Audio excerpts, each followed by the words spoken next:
ಯಾವ ಡಾಕ್ಯುಮೆಂಟ್ ಕೆಳಗಡೆ ಪರ್ಚೇಸ್ ಮಾಡಿದ್ರಿ? ಅದೇ ಸರ್, ಮೈ ರಿಪ್ಲೇ ಸ್ಟೇಟ್ಮೆಂಟ್ ಇದೆ, ಅದರಲ್ಲಿ ಪೇಜ್ ನಂಬರ್ 7 ಇದೆ. ನಾನ್ ಪ್ರಾಸಿಕ್ಯೂಷನ್ ಇವರಪ್ಪ ಬಂದು ಅಲ್ಲಿ ಒಂದು ಲಾಬಿ ಮಾಡ್ಬಿಟ್ರು ಸರ್ ಇವರಪ್ಪ. ಯಾವ ಡಾಕ್ಯುಮೆಂಟ್ ಕೆಳಗಡೆ ಪರ್ಚೇಸ್ ಮಾಡಿದ್ರಿ? ಅದೇ ಸರ್, ಮೈ ರಿಪ್ಲೇ ಸ್ಟೇಟ್ಮೆಂಟ್ ಇದೆ, ಅದರಲ್ಲಿ ಪೇಜ್ ನಂಬರ್ 7 ಇದೆ. 11 ಸ್ಕೆಚಿಂಗ್ ನಾನು ಅಪ್ಲೈ ಮಾಡಿದ್ದೆ. ADLR ಕಡೆಯಿಂದ ಈ ಕೇಸ್ ಕೋರ್ಟ್ ಮಾಡ್ಬಿಟ್ಟು ರಿಜೆಕ್ಟ್ ಮಾಡಿಸ್ತಾರೆ. ಒಂದ್ ನಿಮಿಷ, ನೀವೇ ಅನ್ಯಾಯ ಮಾಡ್ಕೊಂಡಿದೀರ, ನಾವ್ ಏನ್ ಮಾಡಕ್ಕಾಗುತ್ತೆ? ಅಲ್ಲ ಸರ್, ಈಗ ಸೂಟ್ ಫೈಲ್ ಮಾಡ್ಬಿಟ್ಟು ಡಿಸ್ಮಿಸ್ ಮಾಡಿಸ್ಕೊಂಡಿದೀರಾ. ಅದಾಯ್ತಲ್ಲ ಸರ್. ಈಗ ಹೈಕೋರ್ಟ್ ಡೈರೆಕ್ಟ್ ಡೆಪ್ಟಿ ಕಮಿಷನರ್ ಏನು ಮಾಡಕ್ ಬರೋದಿಲ್ಲ.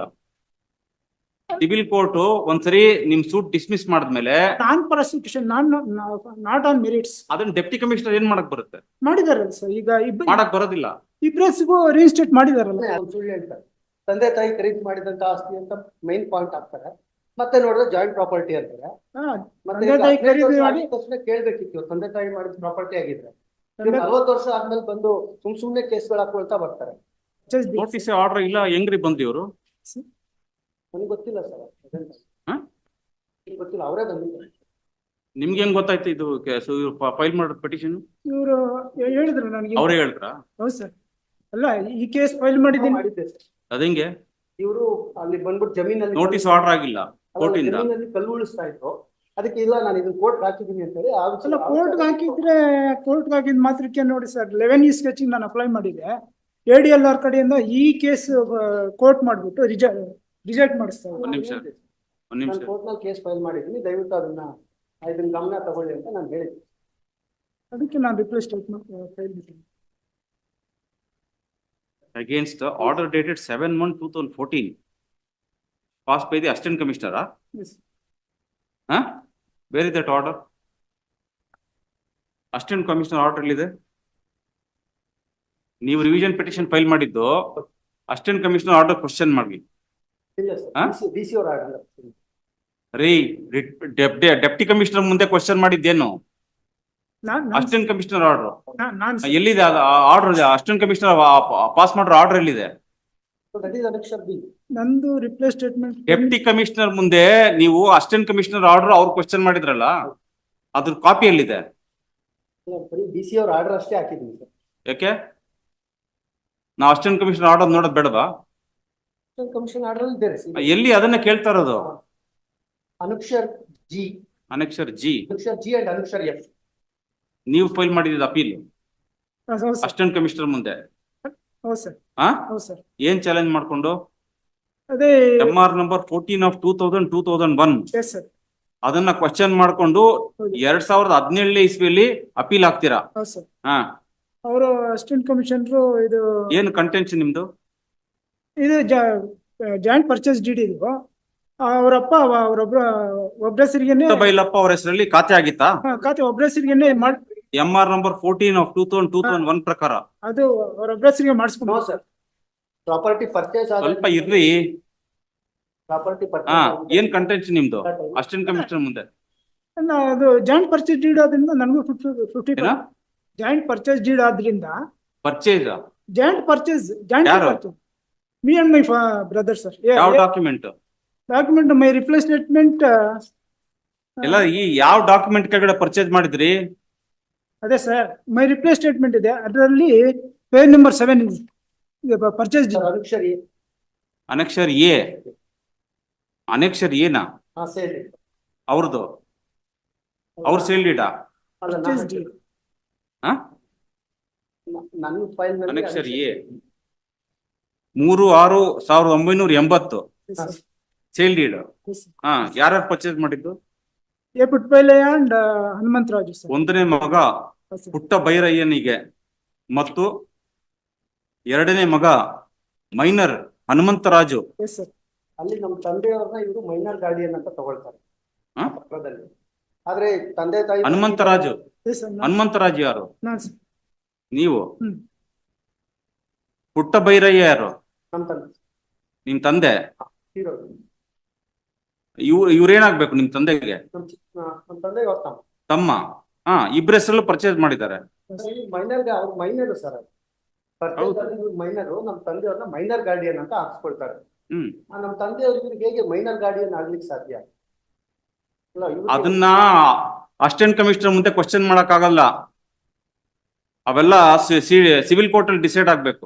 ಅದನ್ನ ಡಾಕ್ಯುಮೆಂಟ್ ಅಲ್ಲಿ ಅವ್ರ ಹೆಸರು ಇದೆ, ನಿಮ್ ತಂದೆಯವ್ರ ಹೆಸರು ಇದೆ, ಆದ್ರಿಂದ ಇಬ್ಬರ ಹೆಸರು ಖಾತೆಯಲ್ಲಿ ಇರ್ಬೇಕು. ನಿಮಗೆ ನಿಮ್ ತಂದೆಯವ್ರು ಮಾತ್ರ ಸಪರೇಟ್ ಆಗಿ ಪ್ರಾಪರ್ಟಿ ಬರುತ್ತೆ ಅಂತ ನೀವ್ ಹೇಳಕ್ ಬರೋದಿಲ್ಲ. ಇಲ್ಲ ಸರ್, ಇದು ಸಂಪೂರ್ಣ ಅದನ್ನ ಡಿಸೈಡ್ ಮಾಡ್ಬೇಕು ಅಂದ್ರೆ ಸಿವಿಲ್ ಕೋರ್ಟ್ ಹೋಗ್ಬೇಕು. ನಮ್ಮ ತಂದೆಯವರೇ ಈಗ ಆತರ ಆರ್ಡರ್ ಮಾಡಿದಾರಾ ಡೆಪ್ಟಿ ಕಮಿಷನರ್? ತಹಶೀಲ್ದಾರ್ ಏನಂತ ಮಾಡಿದಾರೆ ಡೆಪ್ಟಿ ಕಮಿಷನರ್? ಅದನ್ನ ಕ್ಯಾನ್ಸಲ್ ಮಾಡಿದ್ದಾರೆ, ತಹಶೀಲ್ದಾರ್ ಮಾಡಿದ್ದಾರೆ. ಕ್ಯಾನ್ಸಲ್ ಮಾಡಿ ಇಬ್ಬರ ಹೆಸರು ಇರ್ಲಿ ಅಂತ ಮಾಡಿದಾರಾ? ಇಬ್ಬರ ಹೆಸರು ಇರ್ಲಿ ಅಂತ. ಹೋಗಿದ್ದಾರೆ. ಸಿವಿಲ್ ಕೋರ್ಟ್ ಹೋಗಿದ್ದಾರೆ. 94 ಅಲ್ಲಿ ಸಿವಿಲ್ ಕೋರ್ಟ್ಗೆ ಇವರೇ ಅಪೀಲ್ ಮಾಡಿ 2014 ಹಾ. ಅಲ್ಲ 94 ಅಲ್ಲಿ ಇವರೇ ಸಿವಿಲ್ ಕೋರ್ಟ್ ಅಪ್ರೋಚ್ ಮಾಡ್ತಾರೆ ಸರ್. ಆ ಸಿವಿಲ್ ಕೋರ್ಟ್ ಇವರು ಅಪಿಯರೇ ಆಗಲ್ಲ, ಅಲ್ಲಿ ಕೇಸ್ ಕ್ಯಾನ್ಸಲ್ ಆಗುತ್ತೆ. ಡಿಸ್ಮಿಸ್ ಆಗ್ಬಿಡುತ್ತಾ? ನಾನ್ ಪ್ರಾಸಿಕ್ಯೂಷನ್ ಇವ್ರಪ್ಪ ಬಂದು ಅಲ್ಲಿ ಏನೋ ಒಂದು ಲಾಬಿ ಮಾಡ್ಬಿಟ್ರು ಸರ್ ಇವ್ರು. ಏನು ಇವ್ರಪ್ಪ ಲಾಭ ಮಾಡಿಲ್ಲ ಸರ್. ನಮ್ ತಂದೆ ತಾಯಿನ ಕೋರ್ಟ್ ಕರೆದಿದೆ, ಇವರು ಪ್ರೆಸೆಂಟೇ ಆಗಿಲ್ಲ.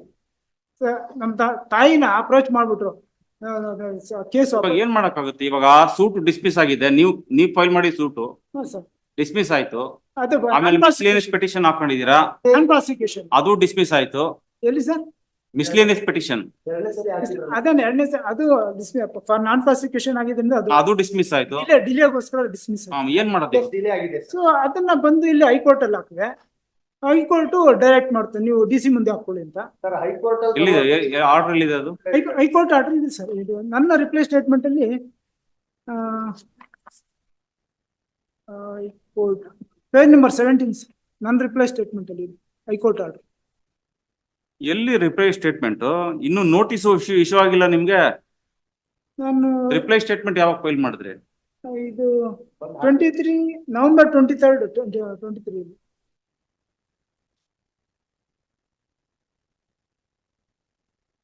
ಯಾವ್ದು document number? High court next page number 17. Writ petition ಅದು. Sir writ petition. Hmm. So ಅವರು ನೀವು DC ನ ಇದು ಜಂಪ್ ಮಾಡಿ ಬಂದಿದ್ದೀರಾ, ಅದನ್ನ DC ಮುಂದೆ ಹಾಕೊಳ್ಳಿ, ಇದು ಜಾಯಿಂಟ್ ಪರ್ಚೇಸ್ ಪ್ರಾಪರ್ಟಿ ಅಂತ ಹೇಳ್ಬಿಟ್ಟು ಡೈರೆಕ್ಟ್ ಮಾಡ್ತು ನನಗೆ ಹೈಕೋರ್ಟ್. ಸರ್ ಎರಡನೇ ಬಾರಿ ಸಿವಿಲ್ ಕೋರ್ಟ್ ಅಲ್ಲಿ ಕೇಸ್ ಆಗಿದಾಗ 19 ವರ್ಷ ಡಿಲೇ ಆಗಿದೆ. ಮತ್ತೆ ಇವ್ರು ಅದೇ ವಾದನ ಹೇಳ್ತಾರೆ. ಅದನ್ನ ದಯವಿಟ್ಟು ನೀವೇ ಅನ್ಯಾಯ ಮಾಡ್ಕೊಂಡಿದೀರ, ನಾವ್ ಏನ್ ಮಾಡಕ್ಕಾಗುತ್ತೆ? ಅಲ್ಲ ಸರ್, ಈಗ ಸೂಟ್ ಫೈಲ್ ಮಾಡ್ಬಿಟ್ಟು ಡಿಸ್ಮಿಸ್ ಮಾಡಿಸ್ಕೊಂಡಿದೀರಾ. ಅದಾಯ್ತಲ್ಲ ಸರ್. ಈಗ ಹೈಕೋರ್ಟ್ ಡೈರೆಕ್ಟ್ ಡೆಪ್ಟಿ ಕಮಿಷನರ್ ಏನು ಮಾಡಕ್ ಬರೋದಿಲ್ಲ. ಸಿವಿಲ್ ಕೋರ್ಟ್ ಒಂದ್ಸರಿ ನಿಮ್ ಸೂಟ್ ಡಿಸ್ಮಿಸ್ ಮಾಡಿದ್ಮೇಲೆ non prosecution not on merits, ಅದನ್ನ ಡೆಪ್ಟಿ ಕಮಿಷನರ್ ಏನ್ ಮಾಡಕ್ ಬರುತ್ತೆ? ಮಾಡಿದಾರಲ್ಲ ಸರ್. ಈಗ ಮಾಡಕ್ ಬರೋದಿಲ್ಲ. ಇಬ್ರೆಸ್ಗೂ ರಿಜಿಸ್ಟ್ರೇಟ್ ಮಾಡಿದಾರಲ್ಲ. ಪ್ರಶ್ನೆ ಮಾಡಿದ್ದೀನಿ. ಇಬ್ರೆಸ್ಗೂ ರಿಜಿಸ್ಟ್ರೇಟ್ ಮಾಡಿದ್ದಾರೆ ಸರ್. ಮಾಡಕ್ ಬರೋದಿಲ್ಲ. ಇಲ್ಲ ಸರ್, ಜಾಯಿಂಟ್ ಪ್ರಾಪರ್ಟಿ ಇದೆ. ಜಾಯಿಂಟ್ ಪರ್ಚೇಸ್ ಪ್ರಾಪರ್ಟಿ ಹೆಂಗೆ? ಆ ಡಿಕ್ಲರೇಷನ್ ನೀವು ತಗೊಳ್ಳೋದ್ರಲ್ಲಿ ನೀವು ಸೋತಿದ್ದೀರಾ, ಅದ್ರ ಮೇಲೆ ಡೆಪ್ಟಿ ಕಮಿಷನರ್ ಏನು ಮಾಡಕ್ ಬರೋದಿಲ್ಲ. ಈಗ ನಾನು ಹೇಗೆ ಕ್ಲೈಮ್ ಮಾಡ್ಬೇಕು ಸರ್? ಹಾಗಾದ್ರೆ ಎಲ್ಲಿ ಮತ್ತೆ ನಾನು ಸಿವಿಲ್ ಕೋರ್ಟ್? ನೀವು ಅದೇ ಮ್ಯಾಟರ್ನ ನೀವು ಹೆಂಗಾದ್ರೂ ಮಾಡಿ ನೀವು ಒಂದು ಅಪೀಲ್ ಆದ್ರೂ ಹಾಕಿ ಅಥವಾ ಸೆಕೆಂಡ್ ಅಪೀಲ್ ಆದ್ರೂ ಹಾಕಿ ಏನಾದ್ರೂ ಮಾಡಿ ಆ ಜಡ್ಜ್ಮೆಂಟ್ ನ ನೀವು ಸೆಟ್ ಅಸೈಡ್ ಮಾಡಿಸ್ಕೊಂಡು ಒಂದು ಎಂಟ್ರಿ ಮಾಡೋರು ತಗೋಬೇಕು. ಡೆಪ್ಟಿ ಕಮಿಷನರು ಅಸಿಸ್ಟೆಂಟ್ ಕಮಿಷನರ್ ಏನು ಮಾಡಕ್ ಬರೋದಿಲ್ಲ.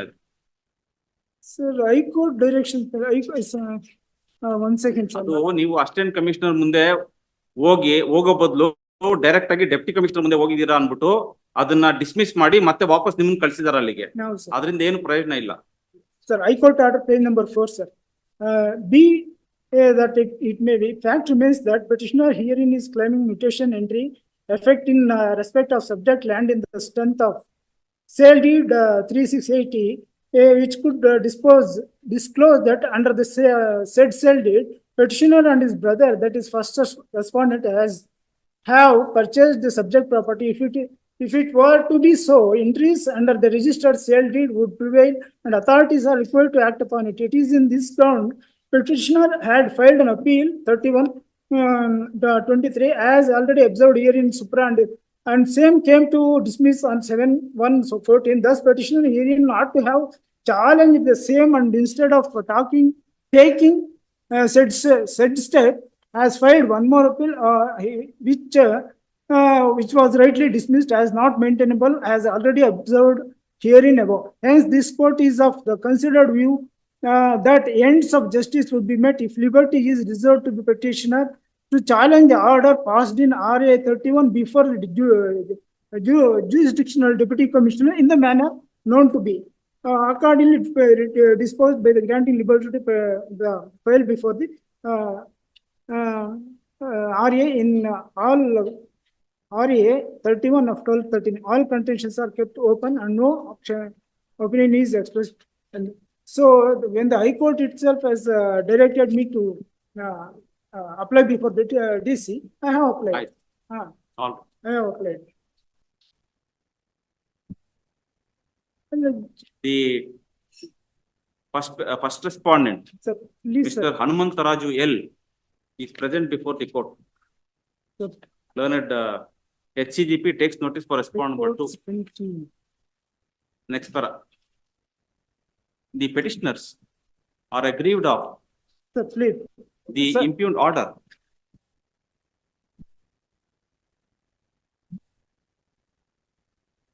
dated Sir, 21st of February 2022, passed by the Deputy Commissioner,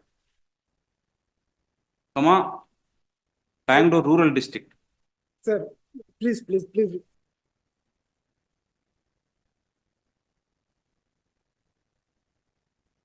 It is the contention of the petitioners that a suit for declaration filed at the hands of respondent number 1 herein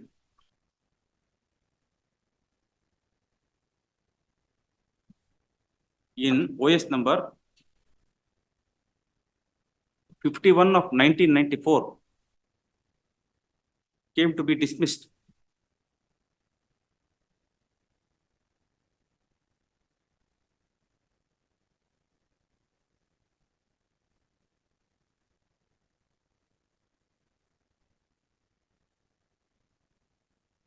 Since the plaintiff failed to furnish a copy of the plaint to the defendants. Full stop. A miscellaneous petition filed in miscellaneous number 26 of 2014 was also dismissed For non-prosecutions, for delay. on the ground of delay and laches. Yes, For 19 years. delay. Full stop. However, the first respondent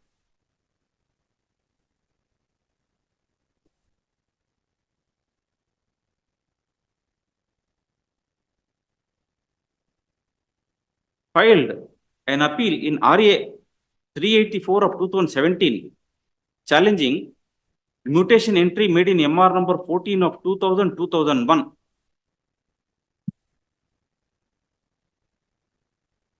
Which was already a subject matter of an appeal in RA 31 of 2012-13.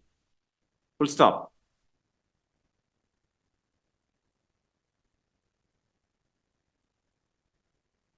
RA, this court noticed the fact that RA 384 of 2017 was also dismissed by an order dated 15/9/2018 on the ground that the appeal filed earlier in RA 31 of 2012-13 had attained finality, and on the ground of principles of res judicata being applicable,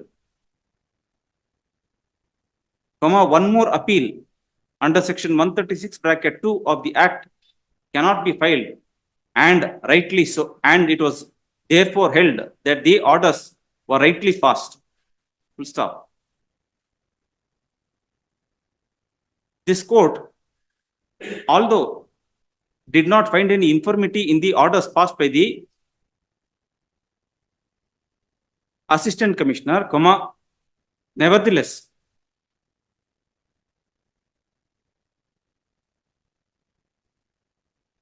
this court, in order to meet the ends of justice, granted liberty to respond number 1 herein to challenge the order passed in RA 31 of 2012-13 before the jurisdictional deputy commissioner, and consequently the impugned order has been passed by the deputy commissioner. Full stop. The petitioner party in person, however, submits that when a suit for declaration filed at the hands of respondent number 1 was dismissed, it was impermissible for the deputy commissioner to get into disputed questions of title. Full stop. It is the claim of the first respondent that his elder brother, Shri Puttabailaya, had purchased the land in question under a registered sale deed dated 3/6/1980, along with the second respondent herein, who was then a minor. Full stop. First respondent. Along with the first respondent, who was then a minor. Full stop. Next para. Having regard to the undisputed facts narrated herein above, this court is of the considered opinion that the deputy commissioner could not have gone into disputed questions of title. Full stop. A suit for declaration filed at the hands of respondent number 1 herein has been dismissed by the competent civil court. For non-prosecutions. ಏನೇ ಆಗಿರ್ಬೋದು, ನೀವು ಅದನ್ನ challenge ಮಾಡ್ಕೊಂಡು ಹೆಂಗಾದ್ರೂ ನೀವು ಅದನ್ನ set aside ಮಾಡಿಸ್ಕೊಂಡು unless you get a declaration at the hands of the civil court, deputy commissioner and assistant commissioner cannot do anything in this matter. Sir, without issuing the notice to me, Tahsildar has passed this MR 14, sir. ಅದನ್ನ question ಮಾಡಕ್ ಬರೋದಿಲ್ಲ sir, ದಯವಿಟ್ಟು ಅರ್ಥ ಮಾಡ್ಕೊಳ್ಳಿ. ನಮ್ಮ full bench Jayamma ಕೇಸಲ್ಲಿ ಹೇಳಿದ್ದಾರೆ, ಏನಾದ್ರು ಡಿಸ್ಪ್ಯೂಟ್ ಇದ್ರೆ ಟೈಟಲ್ ವಿಚಾರದಲ್ಲಿ ಸಿವಿಲ್ ಕೋರ್ಟ್ ತೀರ್ಮಾನ ಮಾಡಬೇಕು, ಅದನ್ನ ರೆವಿನ್ಯೂ ಅಥಾರಿಟೀಸ್ ತೀರ್ಮಾನ ಮಾಡಕ್ ಬರೋದಿಲ್ಲ ಅಂತ. ಸರ್, ಇಟ್ ಇಸ್ ಡಿಸ್ಪ್ಯೂಟ್ ಇಲ್ಲ ಸರ್, ಜಾಯಿಂಟ್ ಇಬ್ರು ಹೆಸರಲ್ಲೂ ಇದೆ ಅದು, ಇದು ಪರ್ಚೇಸ್ ಡೀಡ್ ಡಿಸ್ಪ್ಯೂಟ್ ಇಲ್ಲ.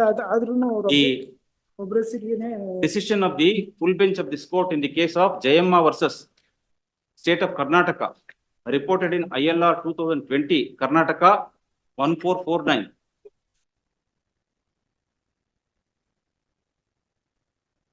Settles the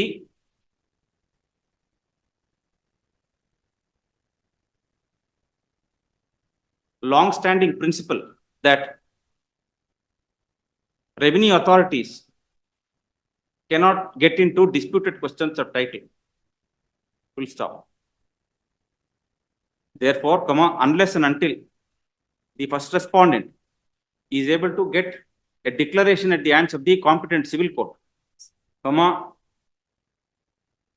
the revenue entries shall continue as it was in terms of the earlier mutation order in MR number 14 of 2000-2001. Full stop. Next para. Consequently, the writ petition is allowed. The impugned order dated 21st of February 2022, passed by the deputy commissioner, is hereby quashed and set aside. If this court was if this court directed me to go to civil court again to get the declaration, I would have got it by now. But now it should not be stayed, sir. Please, sir. It should not be stayed, please. I have taken note of the fact that a direction was issued by this court, and that is why the deputy commissioner has passed the order. Yeah. I have taken note of that.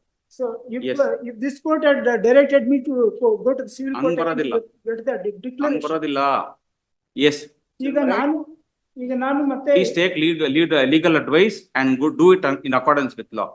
Yes. Serial number 8, Virupaksheya PM.